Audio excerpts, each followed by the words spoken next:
is what Marines do to Americans? U.S. Marine? This is what the Marines do to American citizens? This is what the Marines do now to American citizens? I thought you guys were to defend America. Now you're going against America. How? How is that? Didn't you take an oath? Didn't you take an oath to protect U.S. citizens? How are you doing that now? Grandpa told me you lucky to have one friend. Situations in life coming, you gotta trust them. Found out many times in life you can't trust men. So I rolled solo, that process was an adjustment. Friends let you down, not around when you're needing them. Only here to take like a child, got you feeding them. Better off leaving them like salt, that's the seasoning. Killing black people, that sugar really depleting them. Knowledge over ignorance, rising above predicaments. Fighting for equality, speaking for all the innocents. These drugs they been giving us, turning our people vigilant. Innocent dissidents, violence is coming imminent. Gotta fall a couple times to learn the lessons faster. Thinking will it matter if I skip a couple chapters? This life that I'm after got me climbing up the ladder. Won't be another rapper, bankrupt with the chapter. On another mission to get rich, it's big chips. Head past the crown on solid ground, the kid spits. On another level, these devils can't block the business. The kid get psycho with a rifle, get your wig split. Change the game passively in the back, so happily. Jersey. Morning. Welcome to another edition of the Community Soldier Podcast. I got a special guest, man. Stand-up guy, man, that I've been knowing for a while, man. My guy, Savon, man. Introduce yourself to the Community Soldier Podcast. Y'all all know me, Savon, the original. Yes, sir, man. For the people that don't know this young brother, man, I brought him on because to me, he's an example of, young fatherhood, right? And one of the things that we like to promote on here is fatherhood, and we just wanted to have a conversation with you about that transition, because I know you from before you became a father, right? You know what I'm saying? Yes, we come from similar backgrounds, you know what I mean? We come from similar places. So I just want to get into that a little bit and talk about how you made that transition, into fatherhood from the very first time, like, you found out you was going to be a father. Like, how did you make that transition? What was going on in your life that, and the struggles that you had to accomplish to get where you at now?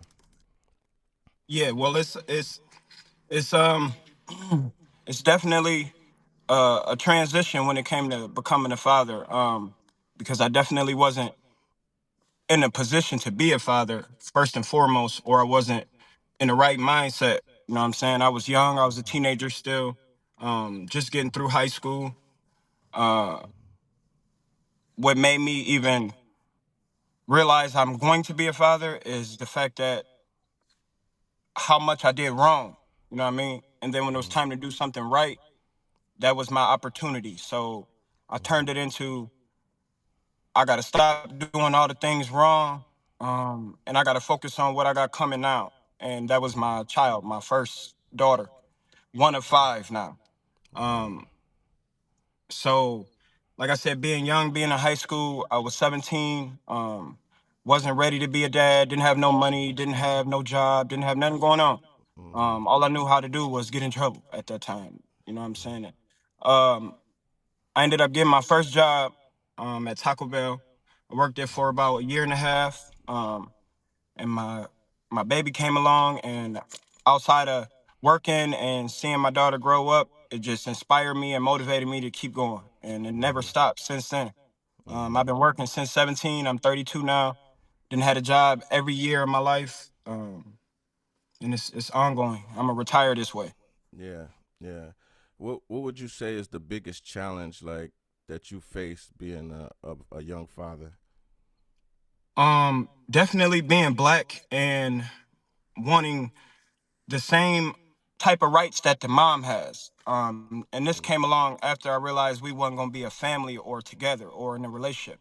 So once I tried to gain those rights, I was challenged. I had to go through hurdles. I had to jump things. I had to fill out paperwork. I had to come out of money.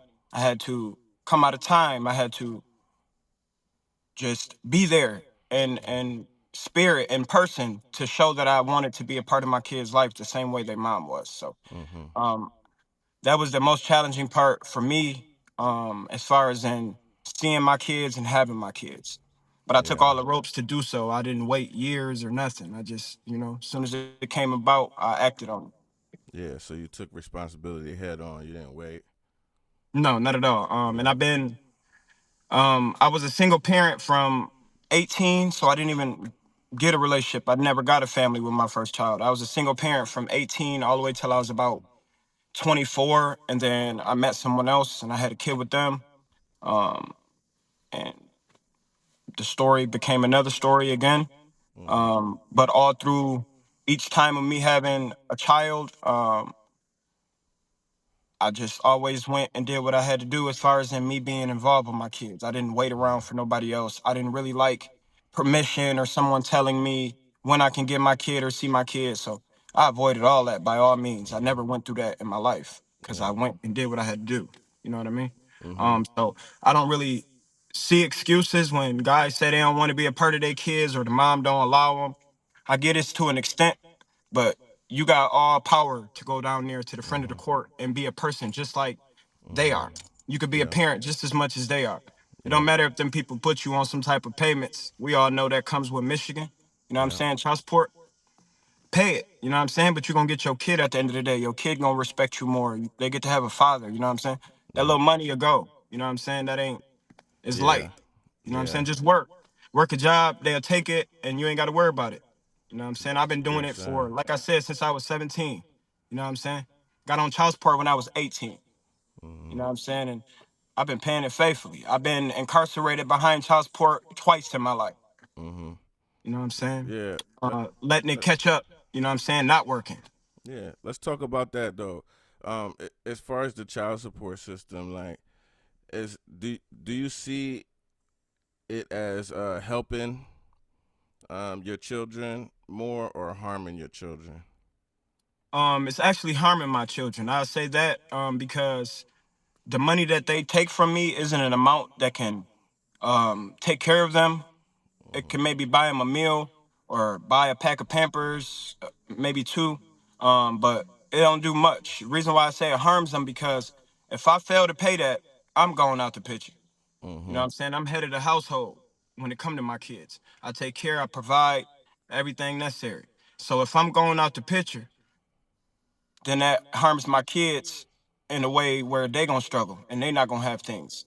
Yeah. So Yeah. that's the downfall of child support. But I ain't faced it too many times, man. Like I said, it ain't Mm-hmm. really no excuses when you want to be a part of your kids and you know how Yeah. to work. You You know what I know mean? how to work, exactly. And that's what I like about you, man. I see you working all the time, and I always see you present. Like every time a kid's born, I see you present. I Yes, see you sir. every I've time, signed every birth certificate, every affidavit. Never felt less. Never felt like I ruined my life. I'm a part man. of my kids. I got everything on my side. So just like mom and them got birth certificates and everything, Hmm. I got it all too. Social Hmm. security cards, everything that exists with my kids. Where where did you learn that, man? Did you have a father that was active like that? I didn't. I did have a father, but he wasn't as active. Where it comes from is my mom. Mm. Um, Mom's raised six of us by herself. You know what Shout I'm out to the saying? OG, man. She worked two jobs. She made it all happen. You know what I'm saying? Man, shout out to the OG, man. I know mamas, man. She's an amazing person too. Amazing person. Definitely, man. So that's amazing that you became the kind of man that you are, from just having your mom around, Right. and I think maybe your experiences with not having a father made you want to have that better relationship with your children. Is that correct? Yes. Yeah, Yes. I figured that. Let me ask you this: like during Just times of like, because oh no, go ahead, brother. I was gonna say, yep, I was gonna say just because, as far as in me wanting to be that type of father, that comes from not only having that type of father in my life. I had a dad, but he just wasn't that type of dad. Like I said, um, Hmm. where it came from was more of watching my mom do it and then wanting a father at the same time. You know what I'm saying? I'm seeing what Yeah, my mom doing, but I'm also still wanting a dad. You know what I'm saying? I'm still seeking that. You know what yeah, I'm saying? So I didn't want my kids to have that mixed feeling. You know what I'm saying? Yeah. Where they wanting a dad but got a mom. You know what I'm Mhm. saying? I'm No, gonna I kill it. definitely At get least that. in my bloodline, I'm gonna kill it when it come to mine. You know what I'm Yeah. saying? Yeah, we got to. We got to. Now, along your journey being a father, is there help for you when you need help? Like, can you Yes. go to places and get help? How does that Yes. look for you? Is it easy for you, or is it a challenge? Is there things that get in your way when you're trying to get help? No, not at all. Okay. It's actually easy. It's all about Mhm. wanting help. You know what I'm Mhm. saying? You gotta want the help to get the help. And Yes. just applying yourself. It's Yeah. physically being there. Like I said, just like I physically was there for my kids from day one, physically through the hospital, physically through the courts. Just gotta Mhm. be physical with yourself, man. Your being, who you Yeah. are. Yeah. It'll get you a long way. That's for sure. And as far as like job opportunities and around, do you find that there's enough jobs around that pay like a livable wage to support a family of your size? It's not, but it's all about how you constitute your money, how you use it, what you use Yeah. it for. And Mhm. I apply myself in multiple ways. I have a business, I work, and I help out however I can productively for money, Mhm. if Yeah. if need, if not just for help. Yeah. So I not just depend on my work, Mhm. because these jobs around Jackson do not meet those requirements when you have a household as big as mine. Mhm. Um, you just gonna have to work a little harder, Yeah. pretty much. You know what Yeah. I'm saying? You're gonna have to do more than just the standard job life. Yeah. You know what I'm saying? So you can make ends meet. Yeah, that's been my experience too. And sadly, like with my case, I pay a lot more in child support, so they take more of my income. So I have to replace it with hustling and working, like you said. Right. But the thing that I find that happens is I end up having less time to spend with my kids. You know what I Yeah, mean? You have definitely. that same. I found myself outside of home a lot or from being around my kids. But I know they well taken care of. They got things, but it doesn't exclude my character, my personality, and who I am as dad. But every time I come around, they bright up, they're happy, Hmm. and I give them that attention. You know what I'm saying? We do it all. Yeah, So that's I know right. that's because I know I'm about to leave back out, and I got to be gone. So other than that, I do as much as I can as a dad. When I come around, I give them that attention as dad. I don't just sit around or do me. I give my kids my attention. I take them places. I do things for them, of course. Hmm. Um, and that's the most I can do. But I got to go take care of everything outside of what ain't physically being done. You know what I'm saying? Yeah. So as far as in financial things, I have to get out and take care of that. If there was an in-home job for me to do, I do it so I could be at home with my kids. But Hmm. I know it takes more um, going to work and doing the job than it would sitting at home. Yeah, that's a fact. That's a fact. If there was like a resource or something that men could use in Jackson that isn't around, like what would you say that would be to help them be better fathers? Like if there was a resource or something that maybe that something that women get that men don't get. If there was something that you see out there that could help young men like you to be better fathers that maybe women get and men don't get, what would that be look like for you? Um, that's a good question. I'd have to say we we don't really. I mean, we could use some programs that sit down and talk about fathers, but it's all about who would you know what I mean, attend and come. You know what I'm saying? Sadly, Hmm. our generation of people just don't really care to better themselves in fashions. You know what I'm saying? Even if Hmm. it's reading a book or Hmm. going to listen to someone speak. Hmm. You know what I'm saying? So it's hard to get a group without giving them something. You know what I'm saying? Even though Hmm. you're giving them something, you're giving them information. You know what I'm saying? But Hmm. other people are looking for more things out of their time. So Yeah. um Yeah. I would say programs, but like I said, that's a up and down.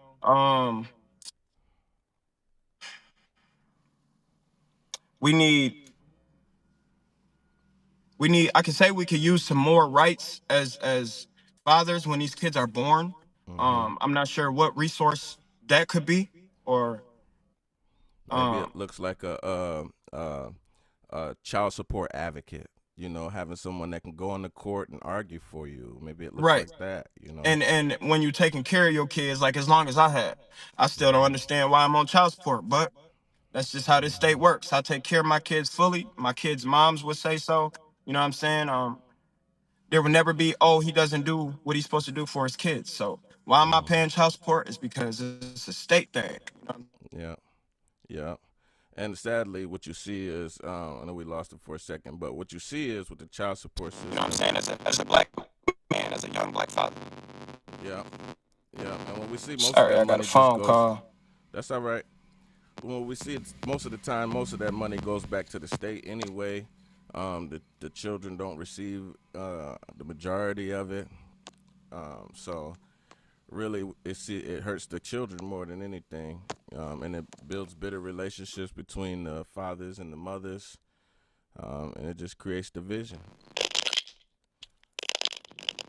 I ended up Let's getting a go. phone call. Sorry, people. Yep, you all right, brother. You all right. We got a couple comments. Gonna show a couple of the comments. We got brother Larry Harris said, "Good morning, brother." My guy Andrew, he said, "That's Good up to morning, me." Larry, Andrew. Appreciate it. Yeah, solid guys. Them two solid guys too, man. You know, I like to Yes, highlight sir. people in the community that I see out there that's doing something, or they got something commendable going on.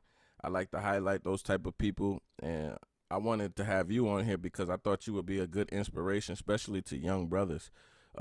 So I Yes, want to sir. do this next question for the young guy that's just finding out that he's about to become a dad. What advice do you give to him? Um, don't panic in that situation when it come to the kid. Just put your mind to everything.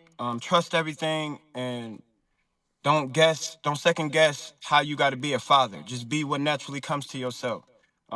Your kid gonna love you either way because you existing and you around. Mm-hmm. Um, it ain't all about money and having things. That'll come later when you have to obtain those things, and it's a priority either way. But Mm-hmm. first and foremost, bond with your child, love your child, and accept what you become, and take it as a skill to being who you are. So you a parent now. So make that a priority. Make that a hobby. Make that something you go to each and every day, and put your mind to it. Mm-hmm. And how does one transition out of the street life and the street habits to being a father full time? How you transition is you gotta use your heart, you gotta use your mind. Them the two things that's gonna help you completely. It's not Mm-hmm. about what someone else says or what someone else thinks. It's all about how you apply yourself to becoming a father.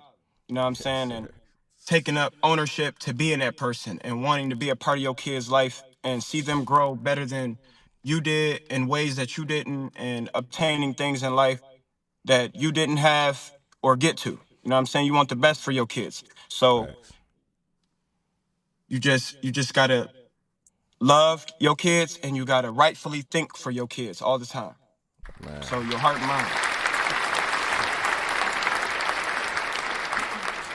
100% correct, brother. That's on point, man.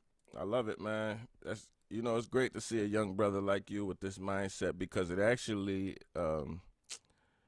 actually confirms what the statistics show. Because I was just in a fatherhood class, and one of the main statistics that they said was that, statistically speaking, if you looked at all of the men across the country in the United States, they say out of all of the races of fathers, they said black fathers actually spend the most time engaging with their children. And Yes. the person who did the study, um, they put a lot of factors into it, and I read between the lines, and most of it is because of our being us. We lived in generational poverty, right? We come from slavery. We live in generational poverty.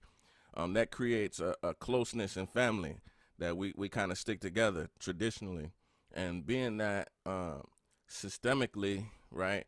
They have locked us out of like access to like the big career jobs that keep you away from home long time, right? Right. that we're able to spend more time with our families in the home. You know, we're Right. able to take our children to school. We're able to, you know, watch the soccer games or the basketball games. Whereas the maybe the Euro man that went to college and he's a businessman, he's on the road all the time, so he can't Right. see his kids and he can't drop them off to school. And the Arab man, he works all the time. He's a hard worker, so he works all the time. So he's always outside of home, and the mothers raise the children.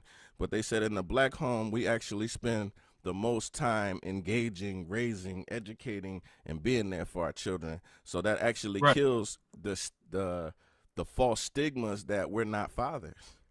Right.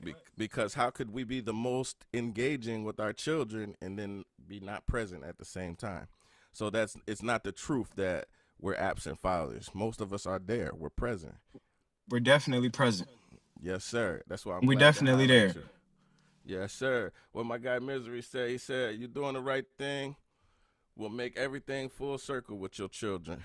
I agree. Yes, sir. 100%. So they only know how to 100%. love theirs when they have theirs. Yes, sir. Yes, sir. My guy Drew say he respects what you do. Yes, Yes, sir. sir. Respect you too, Drew. Misery said, "Your main focus, your kids, everything changes." That's right. You see, Yep. it's a lot of fellas understand this. You know. Life Um. just comes to you, man, naturally when you become and choose to be a parent. It's Yep. different routes, it's different ropes to it, but it's just like school, it's learning, man. You know what I'm Yep. saying? And when you learn, you gain and you grow.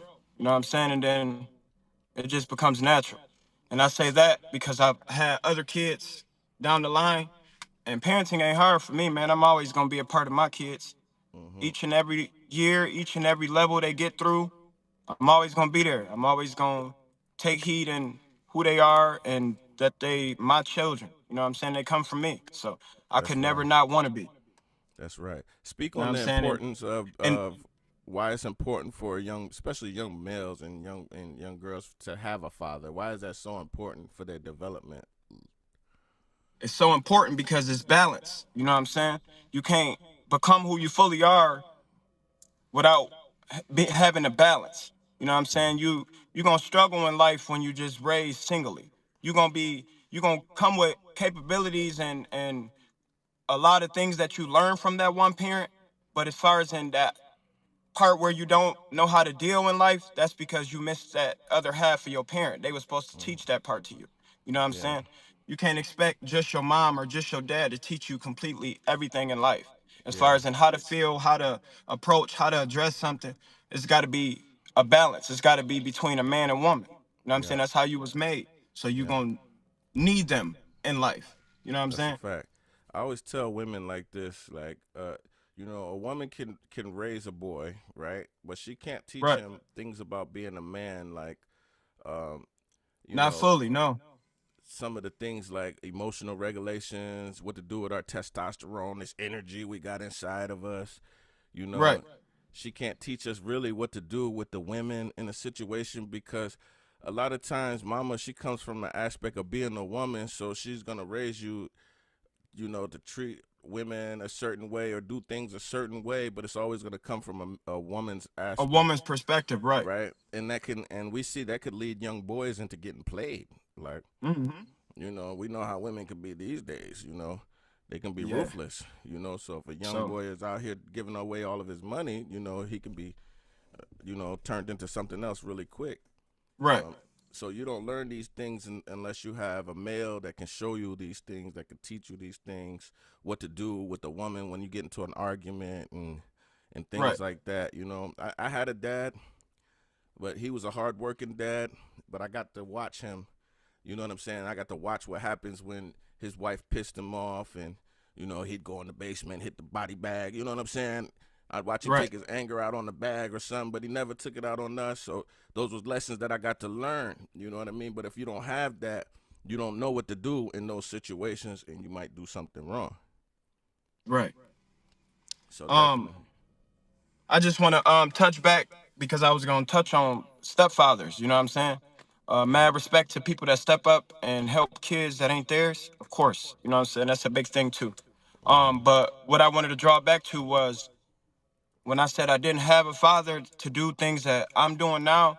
I had a dad, he just did other things, you know what I'm saying? In other aspects. Just not how I would credibly need it for my life and for who I was, how I grew up. I grew up struggling just because I didn't have that dad to show discipline or, you know what I'm saying, stop me from doing the wrong things. So I was going down the wrong route early, you know what I'm saying? And the transition came along with having a kid. If it wasn't for me having a kid, I think I probably would still been going down the wrong route. Um, so my dad worked too, you know what I'm saying? But him and my mom wasn't in a relationship, and they just fully just didn't deal with each other. Mm-hmm. Opposite of me. Like I said, when I fell out with my kids' mom, yeah, we didn't deal with each other, but I still wanted to be a part of my kids, so I had to go Yeah. obtain that. You know what I'm Yeah. saying? I didn't want to do the fight and arguing and begging and asking. Like I Yeah. said, I just Yeah. wanted to get what I know I can. You know what I'm saying? And they don't tell you or teach you this, nan bit at a time of her being pregnant, going to the hospital, going to appointments. Like you're never taught that you, as a man, have rights to. You know what I'm No. saying? And So even when you go to court, like they don't. When you look at all of the paperwork, right? It it right, it doesn't really state that you're. It states like they have a funny word of saying parentage. You know what I'm saying? Like right, who's responsible, who's the core caretaker. You know what I'm saying? right. Like they use all of these weird words to show that you're not really the full responsible Parent, person for right, this. You know what I'm saying? Like we right. don't have those type of rights. Like, and it's harder for you when you're not in the home with your child because you don't control those situations, right? You Right, want to protect your children at all costs, right? But when you're in situations where the child lives outside of the home, like you might have to deal with a stepdad, right? Like you might have to deal with right, or a boyfriend, living with your children or around your children. You have to right. navigate all of these different things, and there's nobody to teach you how to do this stuff. You know Nobody. what I mean? So No. people seem to do things wrong. They go about it wrong. That's why I say that whole, oh, that's my baby mom, them my kids. When guys act like that, like I never had that fashion with none of my kids' mom. If I'm seeing another person, of course they can see another person. You know what I'm Mm-hmm. saying? Only thing I worry about is someone trying to treat my kids wrong or mistreat them because they Exactly. not the father. You know what I'm saying? But other than Exactly. that, I don't control or get to have a say so over who my kid's mom choose to be with or deal with. It's not my Exactly. problem. You know what I'm saying? Exactly. And when you learn to accept that and not worry about that, you'll be fine. You know what I'm saying? You ain't gonna worry You'll about be all the fine. stuff that come with it. But Exactly. I I see a a lot lot of of people, guys. like I say, don't know how to use their mind in that fashion to where they gotta not worry about who around their kids. Like your Mm-hmm. kids are your kids. You get to take care of them and parent them regardless to who's around. You know what I'm saying? Yep. Come get your kids if you want your kids. Go see your kids. You know what I'm Yep. saying? And if you're not allowed to do that, then you got to do what I did. You got to go get them rights. And then you can do everything that I did Yeah. to go. And then you can see your kids without her permission. You know what I'm saying? It's Yep. court order. And Yep. if that sounds crazy, you gotta be wanting to be a parent. You know what I'm saying? That's a fact. When I And when with. I took them routes to go through that friend of the court, I Mm-hmm. did it because I wanted to be a parent. I wanted to see my kids. I didn't care what came with it. You know what I'm Yep. saying? And that's how you get around whether or not the baby mama want to let you see the kids or any of that stuff. Then it's. Anything, man. They can't tell me no nan day. Anytime it's Mm-hmm. my days, and I give my kids 6 months out the year, so that means they Mm-hmm. get them another six. You know what I'm Yeah. saying? So it's Yeah. even. It's balanced. They don't get them no more than I do. That's And right. birthdays is the only thing that's shared, and holidays. You know what I'm saying? Mm-hmm. So we alternate each year. Mm-hmm. So Yep. that's about it, man. But it's all equal. They ain't no more of a parent than I am, and I do everything. I guess you could say that a woman do. I take my kids to appointments. You know what I'm Yep. saying? Dentists, doctors. Um, I do it all. I love and nurture them. I play with them. You Yep. know what I'm saying? I buy everything. I do it all. There's nothing I Yep. wouldn't do for my kids. That's right. You know what I'm saying? We need more guys to have that type of attitude, man. And we just really need more cooperation, I think, between both parties. Because even if the relationship doesn't work out, if we can just see the value in both parents and in a child having both parents, and to see, at least cooperation between the two parents working together, I think that's important for a child's development. Um, Right. But I like that you're on the right path, man, and I'm glad that people get to hear this, man, especially for the young brothers out there that's, becoming dads or maybe Right. needing to be a Just better dad, just listen, and realize that it's a struggle. We know it's a struggle, but you can do it. it is, and I still want to touch on single parenting. As far as in guys, if y'all wanting to be a part of your kid's life, if you've been outside of your kid's life for 4 or 5, 6, 7 years, it don't matter how long. You can step up today, man, and you can go sit down and give all that you got, man, and explain to these people. It's their job to help you. You know what I'm saying? Unless you've done something wrong or to get your rights taken away, then I can't tell you no advice. But as far as in people that want to see their kids and be involved with their kids, and if you're struggling with your baby mom, she controlling too much, got too much going on, but she got a boyfriend and it's all chaotic, just go to the friend of the court, man. You know what I'm saying? Take your ID, go down here, sit with someone, explain, write it down in paper. You know what I'm saying? They may try to give you some forms to fill out, which is parenting forms, custody forms, things like that. And it does come with a fee, but that fee can be waived, meaning you don't got to pay it. See, You know what I'm saying? Unless you want to. See, That shows, you know what I'm saying? That shows discipline too. That shows you want to be a part of your kids as well. It sounds crazy, but paying for that little form to these people and giving them that little $100, they'll see that you really serious about coming and wanting to be a part of your kids. They'll help you. You know what I'm saying? Man, listen, I think I found you a job, brother. I think you need to be a child support advocate, man. Listen, I'm gonna find the funding, man. I just started the nonprofit Jackson Strength Network, and one of our goals in the nonprofit is to support families, right? And we want to support fathers, especially in young mothers, right? And one of the things that I identified that we needed was someone that could help brothers through the child support system, because a lot of us get intimidated by it. We don't know what to do. You know what I'm saying? I will personally, just because it's who I am, and in fact, I would love to see people wanting to take that energy and wanting to go down there and be a part of your kids. If anybody need me to help you, I'll personally walk you through it. I'll go down there with you. You know what I'm saying? I'll show you how to do it. You know what I'm saying? For sure. Listen, for the funders and the people that fund all of the grant work and things in the community that are listening, just let you know we're going to start doing this work right now. And when I start putting these grant proposals together, just know that this is the young man that's going to lead that division, because we really do need child support advocates for young brothers out here. I think that's definitely needed. But real quick, man, we need to take a quick commercial break, man. Holla at our sponsors real quick. Quick shout out to today's sponsor, Printer Source Plus in Jackson, Michigan, proudly serving our area since 2006. Printer Source Plus delivers tailored printing solutions from desktop printers and scanners to wide format copiers and shredders from top brands like Epson, Brothers, Samsung, and Kyocera. Over 19 years, they've been your go-to for top quality and affordability. You need to check them out. Why choose them? Their private label ink and toner reduces your cost by up to 50% compared to OEM, backed by 100% lifetime guarantee. All right, guys, we got one more sponsor real quick. Right now, you're locked into the Community Soldier Podcast, powered by Purpose. Shout out to our sponsor, Y-Pop Explorers, Young People of Purpose, Jackson, Michigan's powerhouse for young empowerment. Since 2017, Y-Pop Explorer has been mobilized Jackson's youth through ABCs of success, art, business, culture, and service, driving transformational experience like ground markets, gardens, tech programs, and creative outlets. They've even taken 15 students to Uganda to learn global community building and practices. They have an event coming up September 13th from 9 a.m. to 12 p.m. at the MLK Recreation Center. Walk in Delight Fitness Extravaganza, 5K run, fitness demos, health speakers, and grocery giveaways, sponsored by Grow Jackson, Drug Free Jackson, Y-Pop, The Lighthouse Productions, and Coach Koya.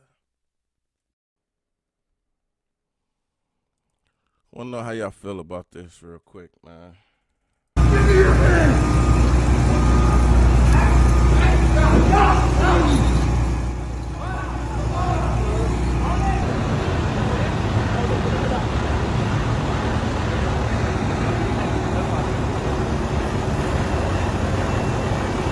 Mr. George, how much you pay for the hello?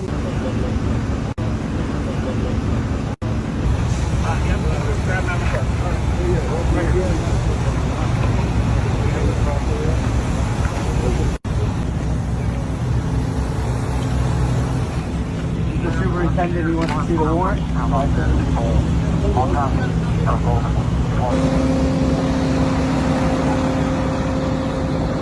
Donald Trump nos anda buscando, mira. Aquí andamos nosotros, no pares acá. Cuando la tengo con madre, carnal. Mira, aquí estamos con la tabla de un carro. And we got the concrete guys.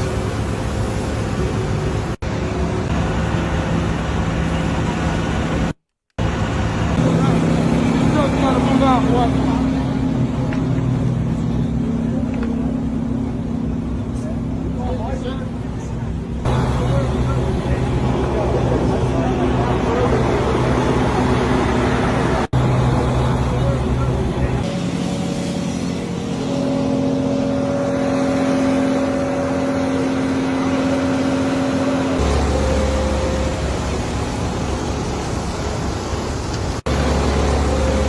This is some bullshit. This is some. When I tell you this is some bullshit.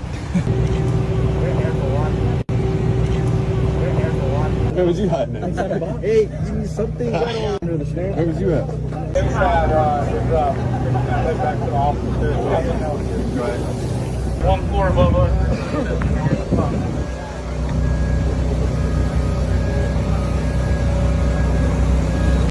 Let me just freeze this right here. So these are the dangerous criminals that we getting up out of our country. Look at all of the dangerous criminals that we locking up, getting out of our country. All these dangerous criminals. They out here doing crime. Look at these guys. Look at them. We got to look at all of these criminals. We are getting off of the streets, man. This is amazing. Look at this. All of these criminals. I ain't never seen so many criminals getting snatched up off the street at one time, man. Look at these guys. They was actually out here committing crime. Look at that. They are really cleaning up the streets. Criminals. I mean, let me just keep showing you. Look at these criminals. They're getting these criminals off the street.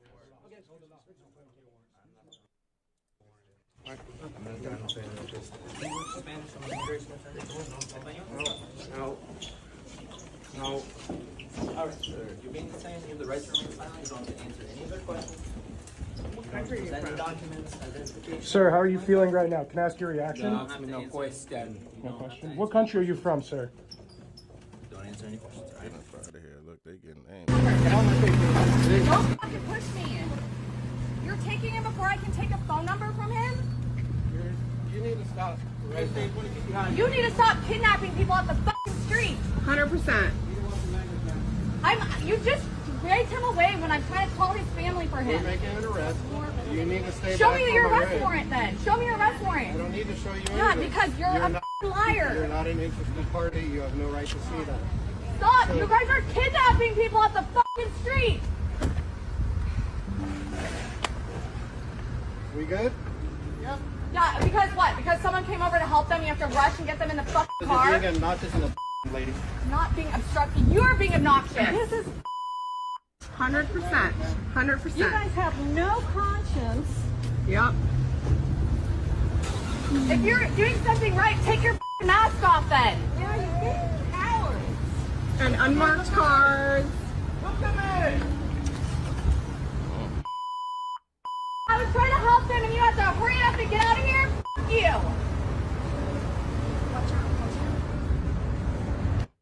Whew. Hey, you better show your board not to handle women like that.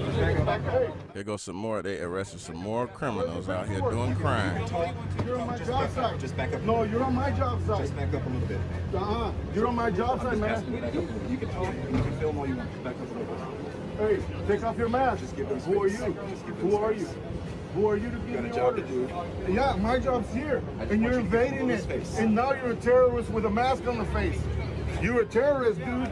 You're a fucking terrorist on my land. And you can't even claim it. Well, these criminals, they arrest them while they doing crime. Is that how embarrassed you are? They cleaning up the streets. Look at them. All of these criminals, they cleaning up off the streets. He does it too. Slam that lady on the car like if she had to. Look at that lady. She's a really dangerous criminal right here. They getting her up out of there. I mean, this is what we doing right now. I don't know if y'all know. You don't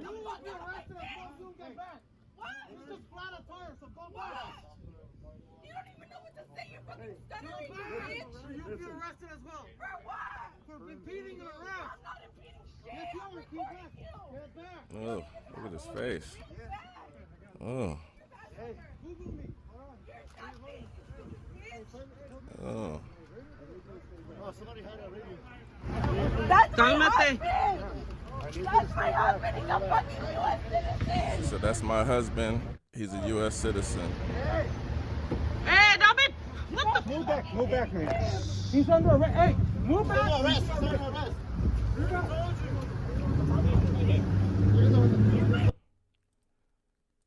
I don't know, man. I don't know how y'all feel about that kind of stuff, but it just looks crazy right now. What's going on in our country, man? I don't know if y'all paying attention or not, but it's kind of spooky. It's kind of spooky what they're able to do right now.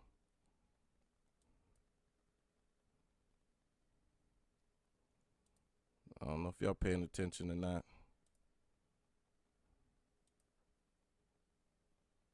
But we need to be paying attention.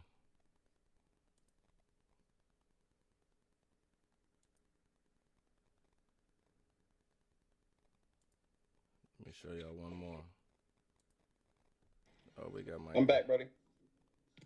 We got my guy back, man. Let me see something. Sorry about that, folks. Phone died. But need to let it get some juice, so just wanted to pop back on here and touch up. We can. We got you back on, brother.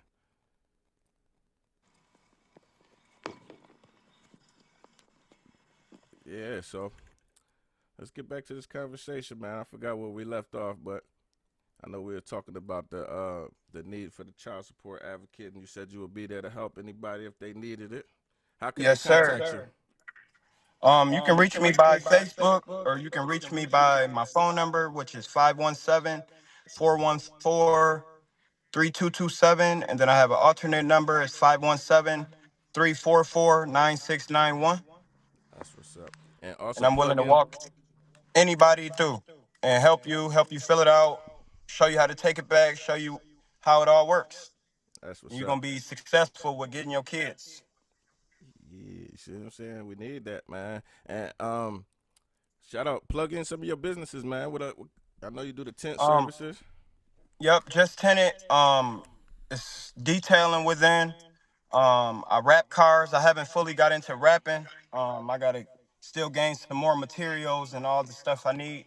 But that's slowly coming along. Should be ready this coming spring next year. Nice. I'll be ready to wrap everybody's vehicles, change the color of your car. I'm gonna definitely need that. How much that service gonna cost for a basic color wrap? It'll definitely be under the prices of wrapping worldwide. So I'm always going, everything I put my mind to and myself into as far as in making money, I don't want the most. I just want to help people. That's always me. So I'm going to always cut the price extremely in half. It'll never exceed what they want. So for instance, wrapping start off roughly around $1,100, depending on if you got a car, motorcycle, or if you wrapping like a food truck or something. But I'm gonna break it all the way down to start off at like $350. You know what I'm saying? Up to like about 800. You know what I'm saying? And that's gonna be my range. I ain't gonna exceed. Nice. But rapping is definitely costly. It could be about $2,500 to $3,000 for a vinyl wrap, a basic wrap. You know what I'm saying? Just because it's time consuming. But that Yeah. I have. I like time. I like being useful and using my hands. So Nice. I like that, man. for sure. I like that. Now, let me ask you this: would you like to see more programs to help develop young men, skill-wise, to get better jobs? Yes. Yes, I think we For need sure. that. It's all about how you present yourself first and foremost. You know what I'm saying? How you speak, skills and things you do. You know what I'm saying? That's what people are looking for as far as in recruits and applying for a job when it's time for that interview. You know what I'm saying? You got to be presentable. How do you how do you find it, like, when you go on to do these interviews? Like, how did they treat you showing up as a black male with tattoos and piercings? You know, how do they treat you when you show up to these interviews? Well, it's all about how I present myself. So if I come in speaking as if I'm this black tattooed person, meaning I come in rough or just talking like I have no type of common sense, or if I want to work the job, if what all we got to do, and it's how you speak, it's how you present yourself. So I come in as a black man. These jobs have no choice but to accept me for who I am because of the way I present myself and talk to them. I'm not gonna come in here average and talk like I'm on the streets. You know what I'm saying? I'm gonna come in here and talk to y'all like I want a job. Yeah, that's right. That's right. And you work that So job my to the best color of your is not ability. gonna stop me. It may define me, but it's not gonna stop me. That's right. That's right. So you haven't had any problems getting jobs when you need to get a job.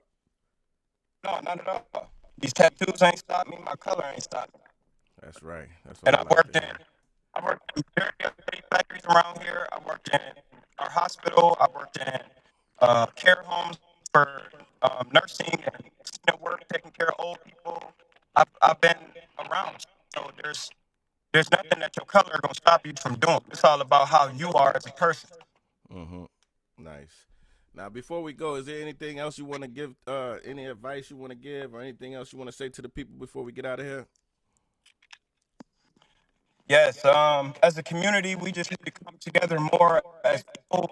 We need to help people in all aspects, not just parenting, not just uh, businesses. We just need to come together as a community, as people.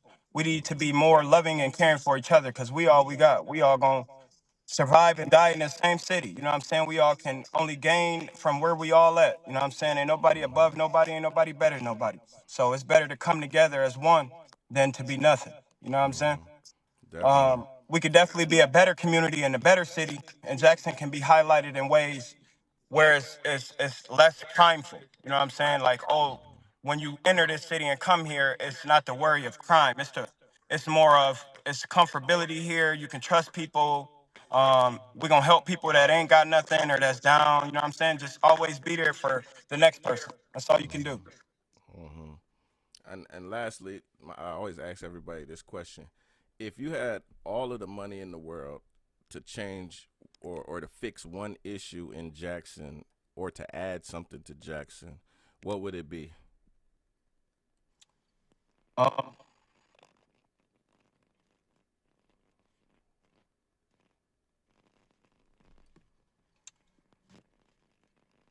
I would say, I mean, it's things now and resources now, but just more of a more solid way of helping single parents and people that's struggling to meet needs and requirements because um, some females are left with 4 or 5 kids by themselves, like my mom. You know what I'm saying? 6 kids, and that's a lot to take care of and do all by yourself. And like I said, there's some resources to help, but if I had all the money, I would create more to be able to help women and help kids and um, their home life and how they grow up. I would choose to help that more, so that way better people is being put out here into our city or into this world. Period. It's all about how you grow up, your structure. You know what I'm saying? Yes. Yes, You see definitely. right, get treated right, live right. That's all you know. You ain't gonna. You may choose to see something wrong or do something wrong, but it's not gonna be in a pattern where that's all you know. Mm-hmm. You know what I mean?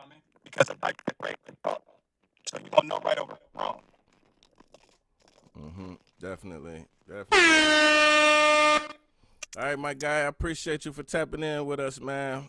Definitely respect you and commend you for all you do out here, man. Keep grinding, stay focused, man, and keep them kids number one, man. Yes, sir. Appreciate you too. Yes, sir.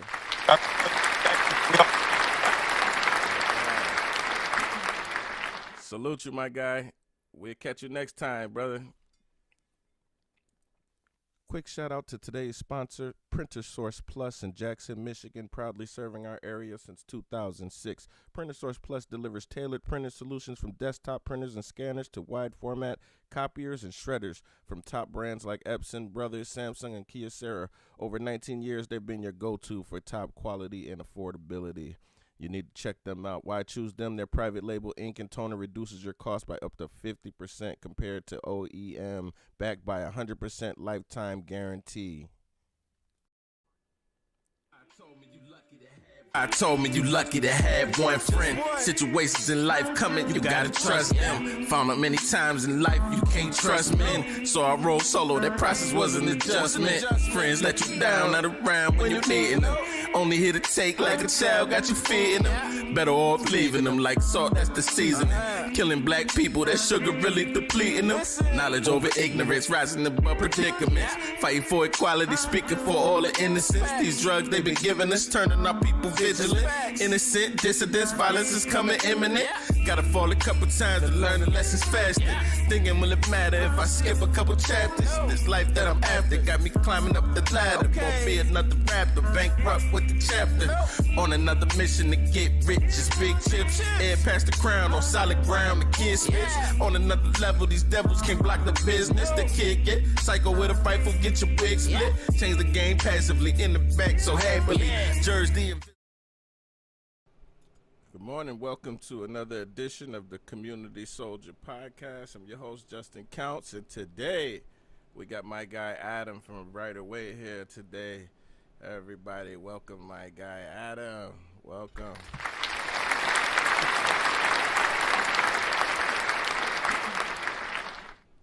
It's good to have you on here again, brother. It's always good to be with you, man. I appreciate being with anybody taking care of business in the streets like I know you do. Yes, sir. How's life been treating you? It's been pretty good. It's, there are challenges, but what's life if it's easy? Exactly, right? You're not really living if you're playing on easy mode, right? That's right. That's what I'm talking about. So, man, I thought I'd bring you back to talk about some of the things that you got going on with your organization, you know, and maybe if you could speak to why there's such a need for reentry support. At A Brighter Way, we really take our tagline, reentry through relationships, seriously. There are some people out there that are doing some peer-based services, and peer-based has become really cliche, the way people are listing it out there. Some people are claiming it, but ain't living it. We take it one relationship at a time, and we take it one issue at a time. One of the things that I believe in is I believe in that field of dreams mentality. If you build it, they will come. Yeah. And so I don't figure out what we can't do. I figure out what needs to be done and then find a way to do it. So recently we've expanded beyond Washtenaw County we have an office in Lansing where we're doing Ingham, Eaton, and Clinton counties. We are doing some remote work with people in Jackson because we want to have a footprint there because there's a need. I've been talking to you. I definitely want to bring you in on that one. We've purchased a house and we're doing some final touches on it. We'll be having 10 long-term transitional beds in Ypsilanti here soon. Life is good, but the challenges are huge too, because every time you do something, there's 10 times as many things that need to be done, and you realize just how many people you're not reaching. Yeah, that's the biggest thing is, every time you identify one issue, then you find something else, and, it's something else that you didn't think of. So now we got to go back and say how can we support this issue or this person, right, to make sure no one's left behind. That's the challenging part. It is, and there's always things that are going on. We don't even need to talk about the politics and the finances that are going on around us right now. It's obvious, and it's becoming much more difficult to be there, but the need is that much more pressing. So we have to find a way to do it. Definitely, definitely. I've been learning about the stages of change and the different stages of change. Can you speak on how that model and how it relates to someone who's coming home from incarceration? Yeah, I think a a lot of people, I mean, Nate Johnson does a pretty good job of it when he'll ask everybody inside when he says, "So who's ready to come home?" And of course, every hand in the auditorium shoots up. But then he talks about the fact of it's not a matter of whether you're ready; it's whether you're prepared. So when you think about the stages of change, a lot of times in there, we're in that contemplative stage. You know, we don't really know what to do. We're not doing much. We're thinking about it. We're dreaming. You know, we're filling in all the blank spots uh, with the things that we hope will happen and some of the boogeyman that we see. When we get out here, it starts to get a little bit more complicated in some ways. At a brighter way, one of the things we're trying to do is we're trying to help people to get there themselves and then just figure out how to maintain. Maintenance is the key with this. Not that there isn't still growth in maintenance mode, because there is. I'm in maintenance mode, but I don't ever stop growing. You know, I was not busy while I was in. I'm not busy while I'm out here. I like to be productive, and that means some kind of growth. So I think those stages are real, and sometimes, especially like we do our quality of life survey, and our quality of life survey on the first day, most everybody's like ready. Everything's good. I just got out. And then the real baseline is about 30, 60 days out when reality starts hitting. Things are a little bit different. You've got a few no's.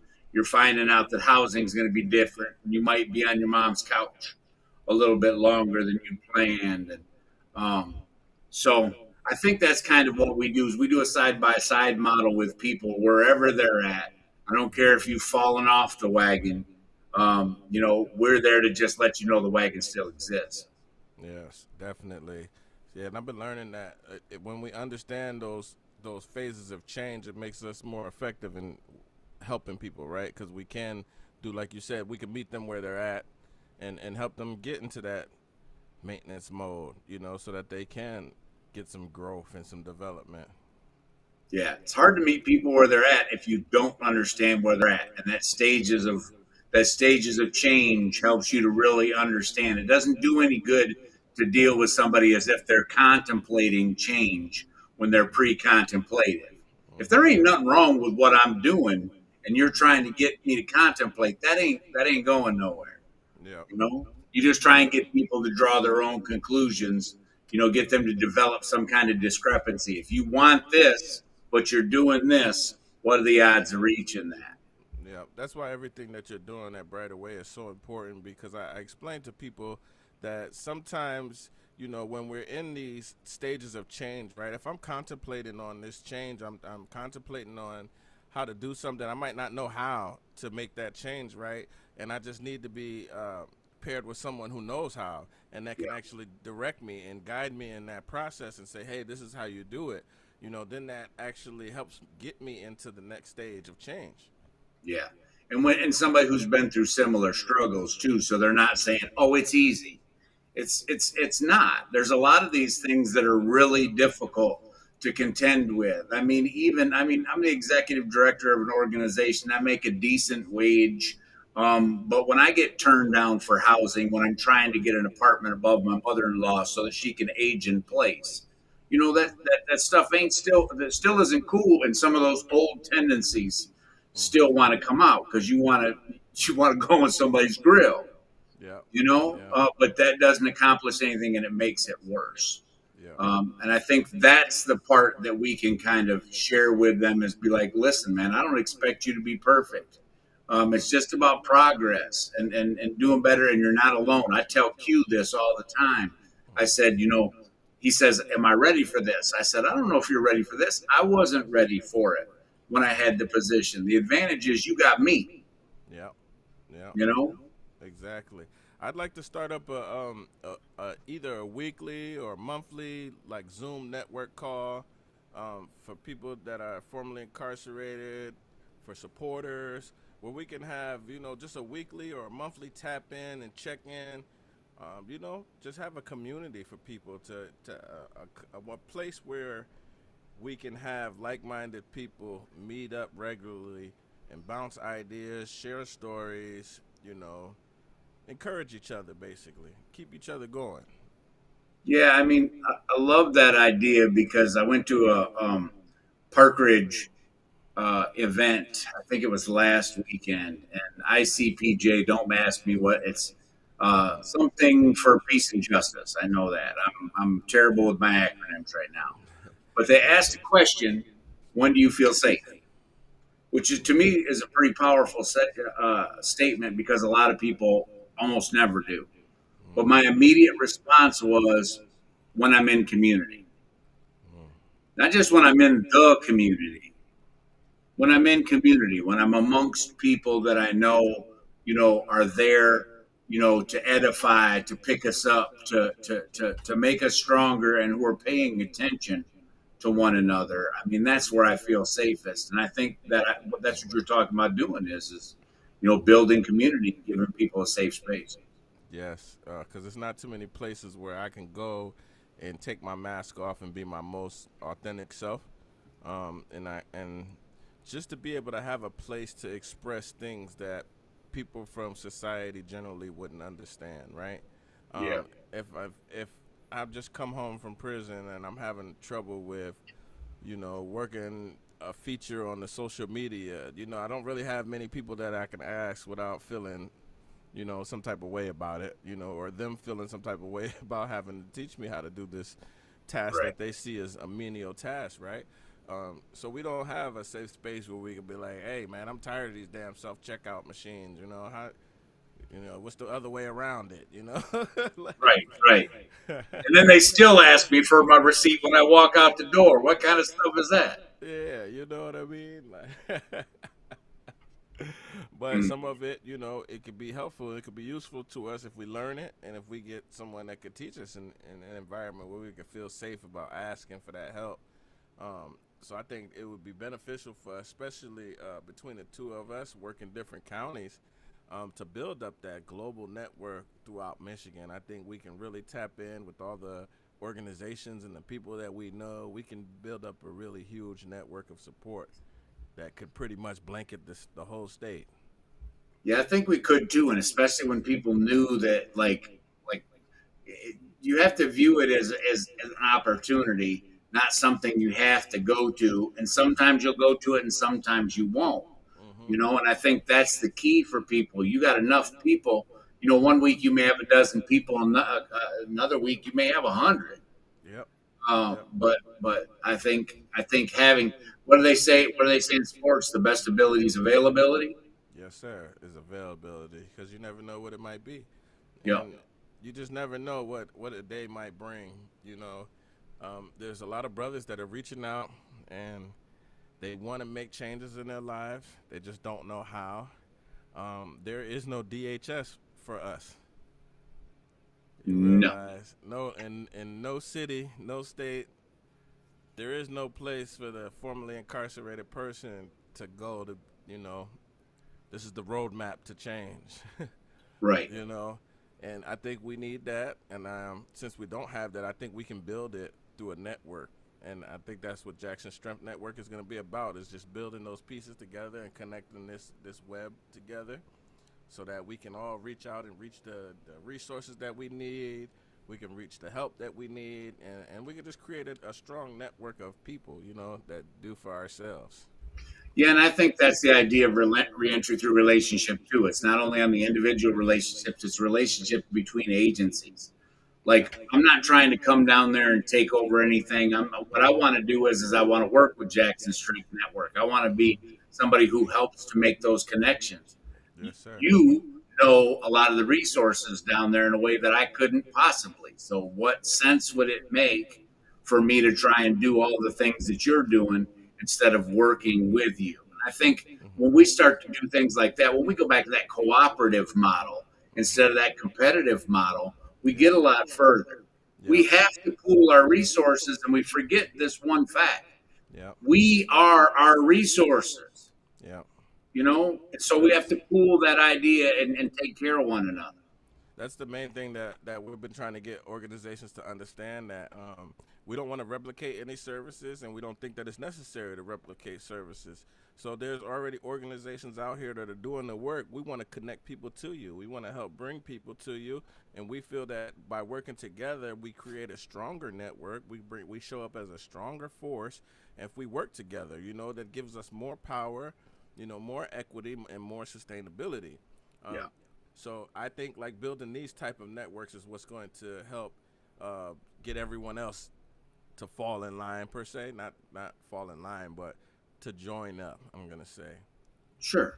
To join Yeah, to up. get in sync. Because I think some of them are worried because it's this zero sum game. You've only got so many resources. People think you're going to pick at their resources. That's an understandable concern. You got a whole other group of people that don't want you to do certain things because when you do it well, it exposes them. And I've found that to be the case, quite a bit. I want to work with everybody, and I can work with everybody. But if you are somehow hurting, our people, or if you're over promising and under delivering, then I got an issue, and I'm not going to refer people to you because I may not be a doctor, but I believe in do no harm. Exactly. So I'm not sending anybody to you if you're doing harm to them.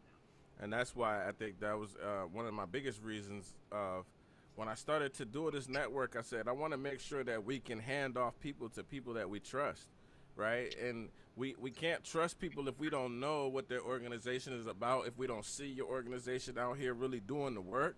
We can't trust you.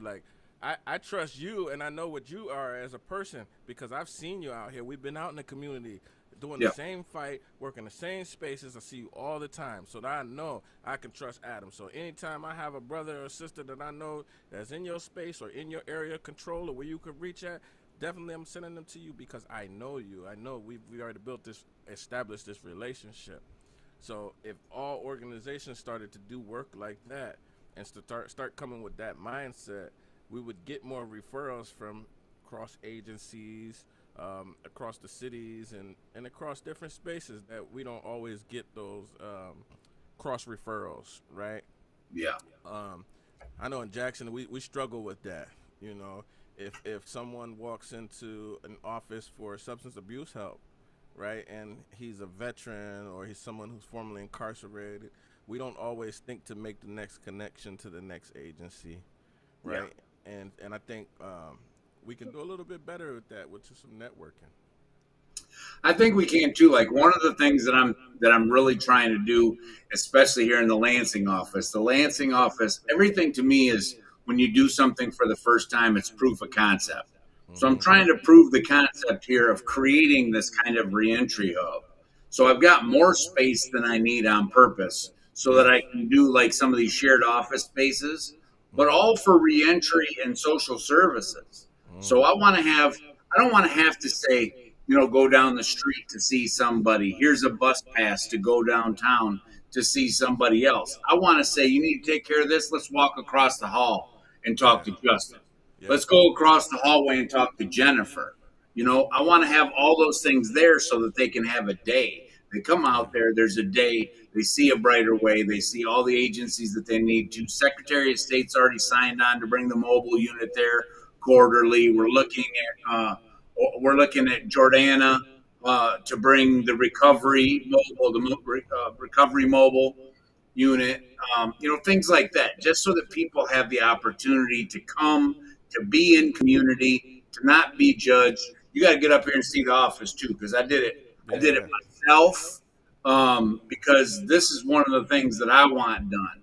Yeah. You deserve nice things. This should not feel like charity. You shouldn't come in with mixed match chairs and everything else. You should come in feeling like this is a place that I want to hang out. And I promise you, that's what my office up here looks like. I'm coming, man. I'm definitely coming, and I'd love to just come up there and do some classes, man. I teach classes, and whatever I can to help the mission, man. I would definitely love to do that. I know we might have to do an episode of this from there too. We got some good Yes, space up there. yes, that would be amazing. And that's the thing about this. We can do this anywhere. So I love this platform because we can do it anywhere and however we want. So this could be a real good engine to drive the type of the traction and the movement that we need. I think this is real good, especially for today's time and how people digest, information. Yeah. So I love what you got going on. I can't wait to come visit the Lansing office. We definitely need a hub. We need hubs in every city. We do. Because I tell people, and it's a lot like veteran services too. Veterans need the same thing too.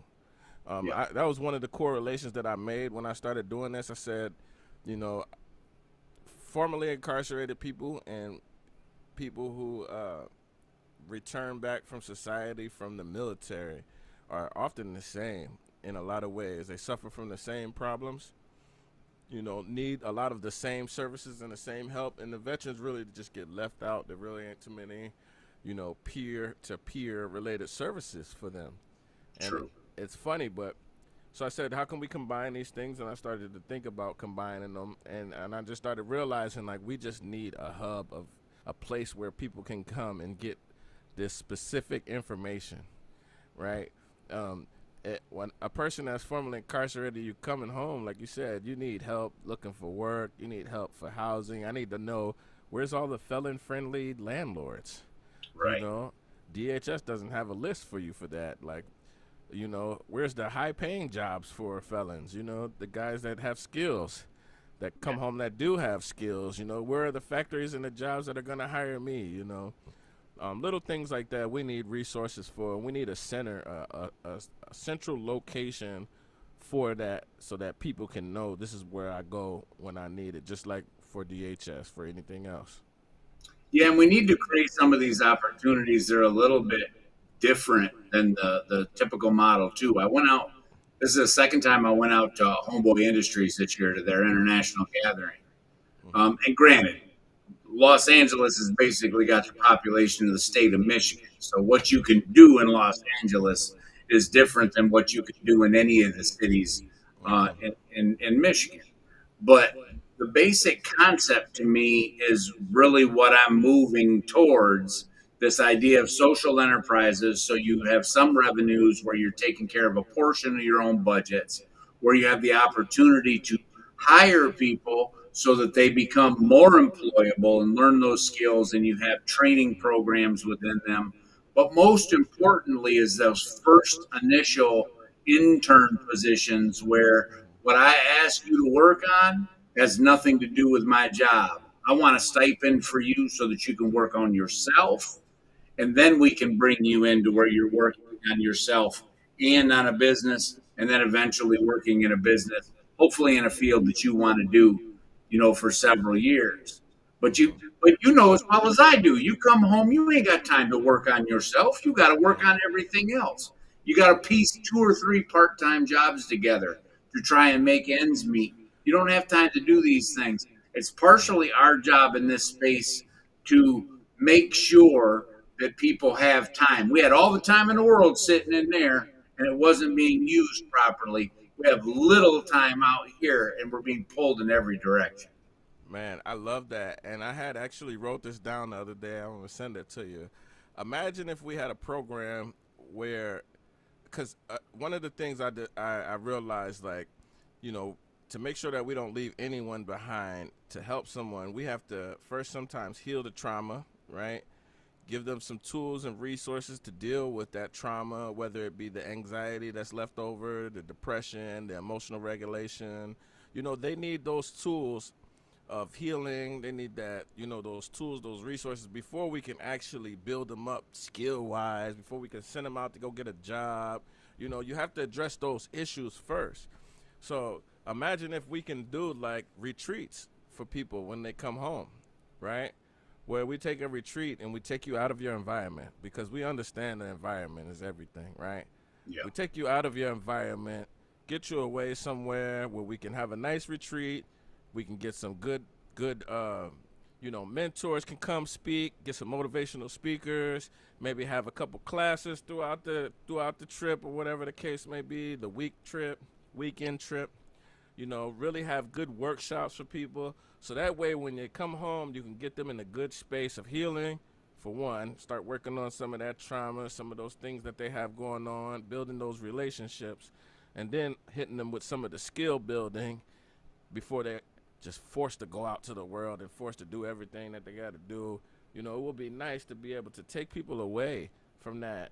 Like you said, the stress and the cares of the world that they have to worry about, everything is on their shoulder, and actually get them to a place where they can actually focus on the things that they need for change. No, I agree, because when usually, the way we're wired, whether you really put in work while you're in there or you're just thinking about put in work when you get out here, we have a tendency to hit the ground running. And depending on how long you did, depending on how deep a dive you did, there's a lot of stuff you still got to figure out when you get out here. I mean, I did 27 on my last bit. For the last 17, I did a lot of deep diving. So when I came out, I knew pretty much who I was. My wife made it clear and made me think about it for years before I came home. I didn't fully know who I was out here, but I had a pretty strong understanding of who I was, and those roots ran deep, so they've kind of held me upright. But the fact is, not everybody walks out the door knowing who they are. The only thing that changed when I came home was my environment. Yeah. For a lot of people, they're coming home, and like you said, they're hitting the ground. They're not even getting opportunity. So I like that idea because it could pause long enough, and that's the theme of the retreat. Who are you? Really. Let's figure that part out before we start taking any other steps. Yeah.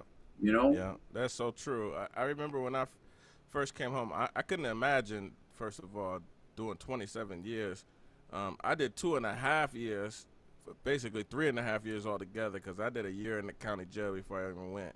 But just being gone for the 3.5 years and coming back home, I remember I told my wife, I said, I'm not ready to make the decisions of the house yet as the man, as a leader of the household yet. So I still need you to hold all the cards and manage the money for a while, just until I get used to being back home and making those decisions, because for the last 3 years, I've had someone tell me when to go to the bathroom.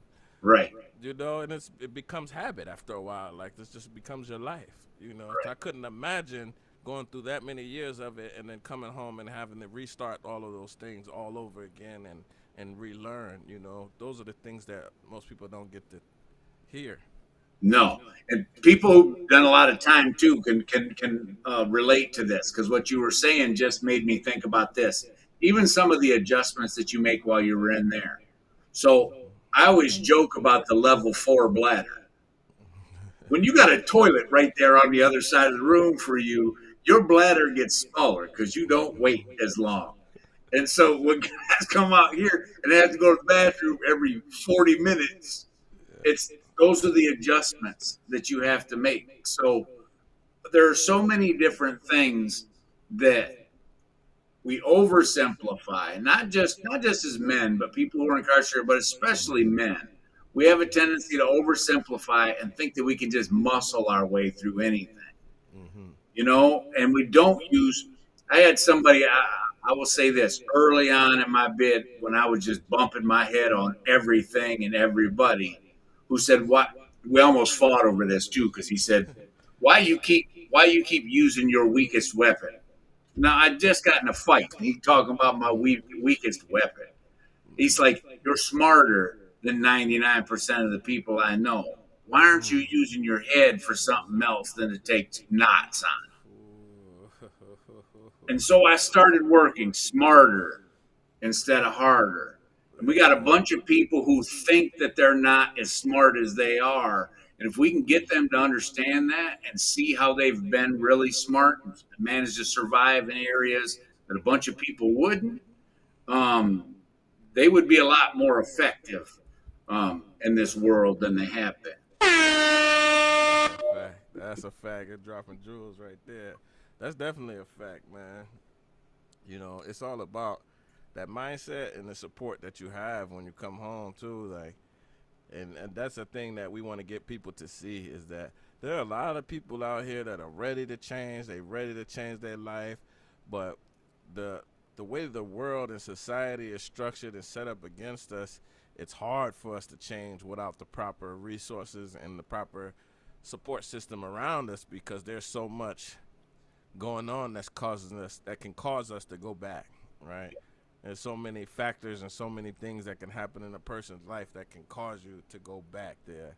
And to have people to understand what that feels like, to have a brother or sister that knows what I'm feeling as far as my fears or my anxiety, you know, that's crucial. And we definitely appreciate people like you for doing what you're doing, because we definitely need more of you. What do you have to say to someone that is ready to change their life, and they don't know what to do to start? You know, they're just getting home, and they've already changed their environment. What do you think the next step for them, or where should they turn to? I mean, I think that sometimes that can get really complicated. I think about a conversation I had with Q while we were still inside, because we asked that question in one of our classes about, you know, who are you really? And he kept giving me the same answer. You know what I'm saying? I'm a man. I'm a football player. I'm a Marine. All these things that are stuff. And he wasn't really getting deep into it. And I said, sometimes it's easier to figure out what you're not than what you are. So I think when you find yourself struggling to figure out all these things, what am I? Start figuring out the things that you're not, and be honest about it. Because my realizing what I was not moment was one of those God moments, but it was also one of those ones where I wanted to fight with God, because I'm having this thought in quarantine, and I'm thinking to myself, remember, I just turned 23. My outdate's 22 years into the next century, and it's 7 years until we get into the next century. And I remember thinking to myself, am I going to survive this? And then the next logical question was, am I going to have to kill somebody? And I had a realization that you ain't no killer. And my instinct was, what are you talking about? Yeah, You don't know me. And the message was this: yet you still have a choice on this. So it's not what you're capable of. I could have. I still could. We're all capable of that. So I'm not. That's not the issue. It's not what you're capable of. It's what you are and what you want to be. There's some things you cannot undo, and if you haven't done them yet, you're blessed, because you can decide to continue, not to do those things. Stubbornness had always got me in trouble, but it's also what kept me out of trouble this time. I wasn't going to be a statistic. You weren't going to win. You weren't going to send me back to prison. I wasn't going to die in that freaking place. No. Yeah, that's what I said too. I saw. I remember as I was leaving out, the CEO, he would joke, and with a lot of people, he'd always say like, "Oh, you'll be back. I'll see you back. You'll be back in a couple months." Yep. And I remember looking at that man, and I told him, I said, "I'll never support your way of life ever again, outside of just my regular taxes. That's all you'll get from me." That's right. That'll be it. On my way out the door, a lot of people will say, "I ain't coming back," and then we see them. I told everybody in my classes, I said, I will be back, and I'll be back in a suit and tie. And I have been. This last year, I've been into about 6-7 joints. Wow. It feels so different. When I first came to prison, it didn't bother me, because I knew I was where I needed to be. I knew I was where I belonged, as strange as that sounds. The last several years of my incarceration became more uncomfortable, because I was no longer where I needed to be. I was no longer where I would prosper. And now when I go back in, I'm exactly where I'm supposed to be, but only a few hours at a time. Yep. And I have the option to leave. That's right. That's right. That's funny. I never thought while I was inside. I never thought about coming back to the prison. So I kept saying, "You guys will never see me again." That was just the thing I kept saying. Yeah. But now I do have that urge to want to go back. I definitely want to go back under the right settings, of course. Yeah. Right. Let's clarify that. Yeah, let's clarify that. No, we'll have to talk about that too, because if that's something that's a possibility, then we can start looking at some options with that. Because I think what you have is something they need to hear. There's something about us coming back in there. We went up to Newberry recently, and one of the brothers that went in there had been up in Baraga, and racist police kicked the crap out of him while he was up there. Hated it. Of course, they take you up there, you're chained, you're shackled, and it looks like you're in the middle of nowhere, because in some ways you are. When you come back up there on your own, you start to realize everything else that is here. But it was so powerful to me, and I've seen it in so many different ways, but it was so powerful to me when he told them, he said, I said I would never come up across that bridge again. And he said, but I did, and I did it for you. Man. And you could just see 200 faces in the audience get real all of a sudden. So it's powerful. Yeah, I just got connected with the NOLA chapter. I don't want to mess it up. I think it's 1027 out of Coldwater. Okay. These guys, they're the Lifers Association out of Coldwater. They actually made a donation of some emergency food items to the local veterans here in Jackson. And that was like, it really touched me, because I know how much those guys make, And the fact, the fact that those guys actually, raise funds to help someone in the community, it really touched me. And I said, man, we have to really do more to reach out to brothers that are actually doing this type of work and be more supportive of them. So we're definitely going to be working with them soon, man. I'm going to definitely let you know. We're going to be planning an event for Jackson soon with those guys. And I'd like to see if we can get some of those opportunities for us to either talk in there and to have some of them actually talk out here too. You know, I think some of our kids need to hear the message from men that are never coming home, No doubt. But I thank you for coming on today, man. I want to hold you up no more than we had to. I appreciate every time we get to have these conversations, man. They always turn out great, man. I hope that anything that you need from me, feel free to hit me up, man. I'm always here for you, my guy. I know that, and I know where you live, so I can always stop by if I got to, too. Yes, sir. Yes, sir. Sometimes that's very much needed. That's right. That's right. All right, brother. You take it easy, man, and I'll be getting with you soon, man. All right. I appreciate you, man. All right. Peace out, guys. Peace. Right now, you're locked into the Community Soldier Podcast, powered by Purpose. Shout out to our sponsor, YPOP Explorers, Young People of Purpose, Jackson, Michigan's powerhouse for young empowerment. Since 2017, YPOP Explorer has been mobilized Jackson's youth through ABCs of success, art, business, culture, and service, driving transformational experience like ground markets, gardens, tech programs, and creative outlets. They've even taken 15 students to Uganda to learn global community building and practices. They have an event coming up September 13th from 9 a.m. to 12 p.m. at the MLK Recreation Center. Walk-in Delight Fitness Extravaganza, 5K run, fitness demos, health speakers, and grocery giveaways sponsored by Grow Jackson, Drug Free Jackson, YPOP, The Lighthouse Productions, and Coach Koya. Nice, guys. Before we go, I just wanted to show you guys this transformative model of change. That way you can see what that's all about. What if I told you there were strategies for holding on to habits until they became a part of your life? What if I told you that psychologists have actually found a set of steps that increases the likelihood of actually making a change in your life? Well, they have. And in this video, I'm going to go through each stage of something called the trans-theoretical model. This model serves as a how-to guide for adopting a new habit or changing your life, based on psychological research.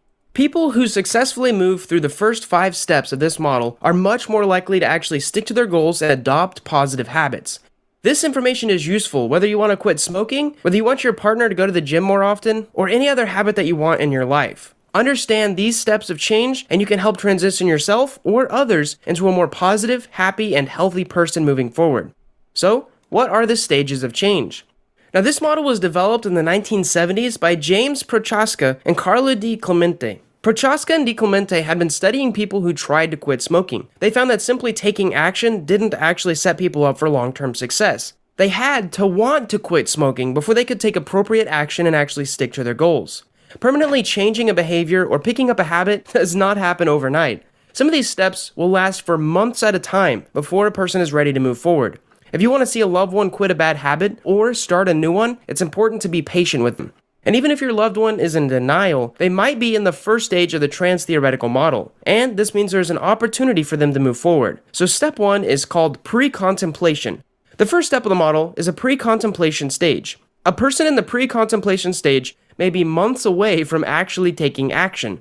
They might not believe that taking action will actually be worth their time. If they try to weigh the pros and cons of starting a new habit, they will downplay the pros.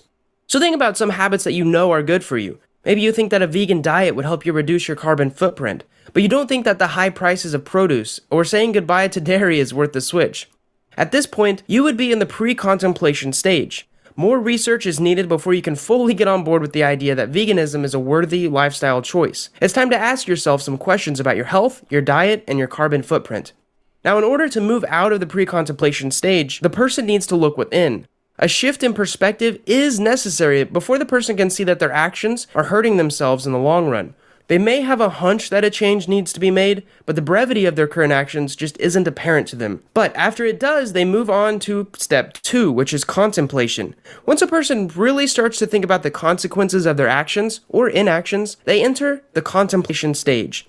Now, many people stay in this stage for months or sometimes even years. They understand that their behavior is hurting themselves or others, and they can see themselves making a change within the next 6 months of their lives, but something is still holding them back. For many people, they still have a skewed view of change that prevents them from moving further. They see change as losing or giving up a habit that has been part of their whole life or whole identity. This overshadows the benefits of gaining a new habit. For example, smokers tend to marinate in this phrase for a long time. They understand that smoking is bad for their lungs, but smoking also provides a way to socialize or de-stress. And smokers have a really hard time accepting the idea that they will have to have a coffee without a cigarette, or they can't take a smoke break when things get hectic at work. So how do you get out of this contemplation stage? Identify the things that are holding you back. Does the loss of a cigarette with your coffee really outweigh gaining the ability to take a job without losing your breath? Or does the annoyance of moving your schedule around outweigh the benefits you'll gain from going to the gym in the morning? Continue to look at the pros and cons of changing your behavior. Sometimes strategic thinking helps with this. When you get to a point where you feel confident to move forward, validate your readiness and confirm that it's time to change. Next, we can move on to step 3, and that is preparation. Okay, so what happens when a person has decided that they're going to make a change? When it comes to the example like smoking, many people start with reducing the amount of cigarettes they smoke. Now, this is normal. Small changes are part of the third stage of change, preparation. People in the preparation stage are fully ready to make a big change within the upcoming month. They understand the benefits of the change and they want to move forward. But rather than diving in headfirst, they usually just test the waters of change to see what it's like. Now, this is an exciting opportunity to prepare yourself or someone else to make the leap. Enjoy this time in this preparation stage. The more prep work that you do, the easier it will be to transition into action and maintenance phases. So you can set yourself up for success by doing research on upcoming obstacles that you might face and how other people have moved past them. You can also create something called SMART goals for yourself. And something else that is helpful is looking up alternative plans of action in case your actions do not work out. The more knowledge you have moving forward, the easier it will be to evaluate failures and move forward after successes. But after the preparation stage, we have step 4, which is action. Reducing the amount of cigarettes you smoke is a small step.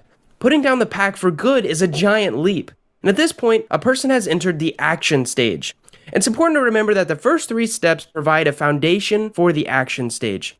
Quitting cold turkey just moments after watching a documentary about the dangers of smoking works for a few people, but it's not guaranteed that everyone will successfully quit smoking that way. Pre-contemplation, contemplation, and preparation are extremely important steps.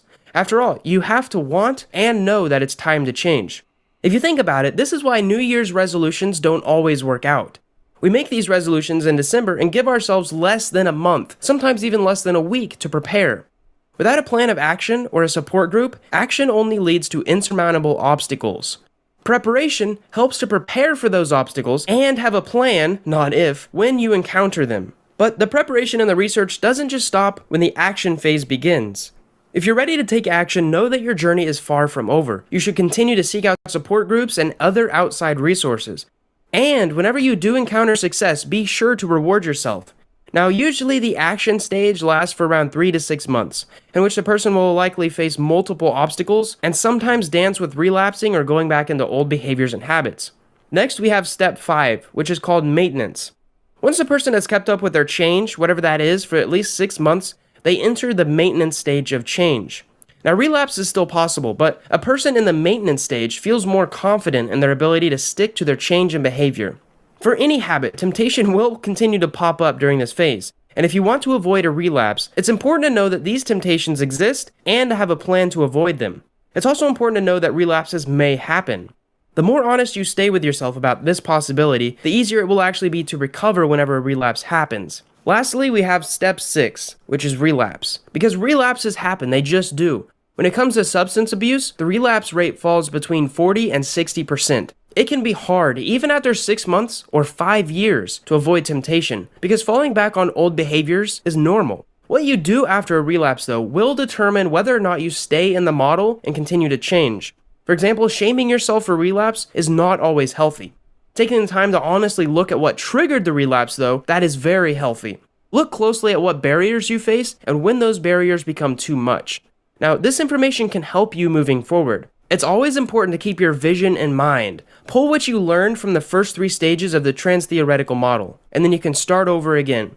I know this video may have been a little much, but I know there's a lot of people wanting to learn about the trans-theoretical model, and I hope this video helps shed some light. So I hope that helps you better understand the model.